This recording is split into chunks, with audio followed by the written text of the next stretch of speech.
Outro dia eu fui falar sobre... Era uma palestra sobre o Dia da Mulher, e daí a gente falou sobre essa questão da solidão, né? Antes a gente falava muito, os idosos, né? E daí teve uma fase que, os idosos foram pra rua, foram pras academias, até essas academias que tem, né, nos parques, foram pros bailinhos. Aí teve a pandemia daí parece que botou eles tudo pra dentro de casa de novo. E hoje a gente tem os jovens. E hoje tem nós também, né? Nós, mulheres, assim, que a gente também... E eu penso que a gente tem que começar a criar esses espaços de novo. Sabe? Esses espaços de contato físico, olho no olho. Convivência, gente, né? tem poder, né, gurias? Que faz toda a diferença. O olhar, né? Como que uma mãe se conecta com seu bebê que não fala? É pelo olhar. A gente poder olhar, né? E daí eu acho que entra uma questão bem importante, assim, que é a questão da comunicação, né? Porque o olhar já é uma comunicação, é diferente olho no olho do que numa tela, né?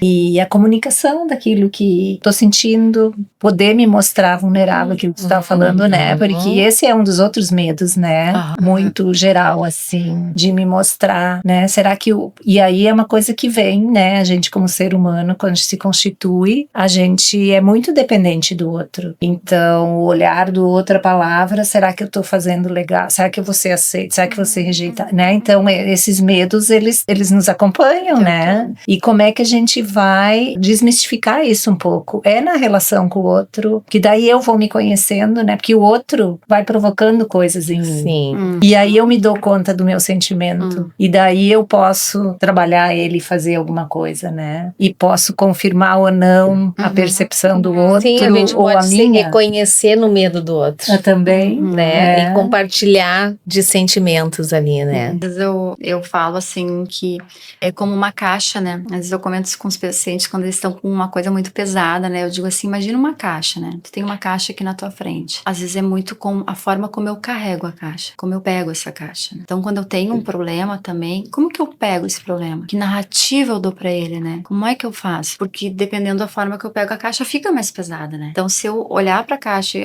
eu tenho que pegar desta forma, a coisa fica mais leve. Então, o medo também faz isso. Se eu tenho medo de, eu tenho que cuidar como é que eu vou fazer, porque eu posso me machucar a minha coluna, ele vai fazer com que eu pegue diferente. Que a Nina trouxe também, né?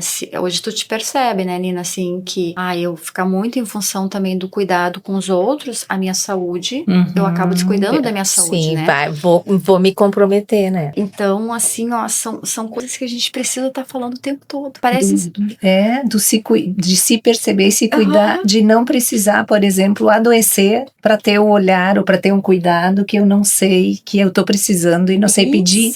Que isso a gente vê muito também. O adoecimento em função de querer uma atenção ou de não saber comunicar o que eu tô precisando. Porque às vezes nem a pessoa mesma sabe, né? Ela sabe o que ela precisa fazer, só que ela não consegue. Também tem isso. Às vezes a gente sabe o que a gente precisa, mas tem algo ali que a gente não consegue movimentar, né? E como também, assim, usar às vezes a nossa imaginação também, né? Que são as narrativas também, né? A gente pode usar tanto pro lado ruim como pro lado bom, né? Eu sempre falo assim, então. Mas quanto a nossa imaginação, às vezes, também nos sabota, né? Assim, que a gente não consegue fazer coisas, que é o que eu trouxe, acho que no início, né? Que eu pensei, não vou fazer agora, porque daí eu não vou estar bem, né? Ontem com a notícia, eu pensei, não vou fazer, né? Vou adiar. Mas também de poder usar, que acho que a gente até comentou, né? De poder se perguntar, mas o que isso mudaria na vida da pessoa, né? Tu vir e fazer. E talvez tu não vai recarregar tuas energias, tu não vai estar até melhor, porque tu veio aqui, conversou, fez algo que tu gosta, né? Falou de um assunto que tu gosta, e tu vai estar melhor quando chegar em casa. Então, o quanto a gente precisa olhar pra isso, de pulsar a vida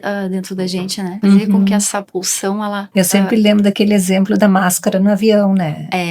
Tu coloca primeiro em ti pra poder ajudar o outro, porque se tu não tá bem, não vai nem a ti mesmo, nem o outro, né? Então é bem isso. Se tu te reabastece, te nutre, te cuida, tu vai estar muito melhor e mais disponível pra ajudar o outro, né? Percebo muito isso, assim, com a maternidade. A gente precisa, às vezes, né, que outra pessoa parece que valide aquilo que tu tá sentindo, né? Ou diga, não, calma, isso vai passar. Quantas vezes eu já trouxe situações, assim, converso com uma amiga, né, converso com outra, né, vocês que têm filhos, daí vocês falam uma coisa, e daí eu penso, é a caixa.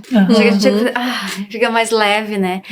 Que é o que a Nina trouxe, compartilhar. Então, acho que esse espaço aqui, ele não é nada mais que isso. Um espaço onde a gente possa compartilhar coisas para deixar o fardo um pouco mais mais leve, né? E que outras pessoas talvez possam escutar e pensar realmente assim, ó, se eu observar isso, eu trabalhar isso em mim, trabalhar a questão do medo, a narrativa que eu faço sobre esse medo, eu vou poder ir adiante. E aí eu acho que entra muito assim, que eu vou também podendo olhar o que eu tô carregando nessa caixa. O que não é meu, mas eu coloquei ali, né? Que daí entra as armadilhas, entra os medos. Qual é o nível da minha contaminação? Porque daí quando eu vou conseguindo tirar, eu acho que esse é muito o papel também da psicoterapia, enfim, porque tu vai limpando e vai tirando, não, isso aqui, e aí a caixa vai ficando mais leve, né? Limpar a chaminé, né? A gente precisa limpar a chaminé, né? Que é isso que é dar vazão a esses pensamentos.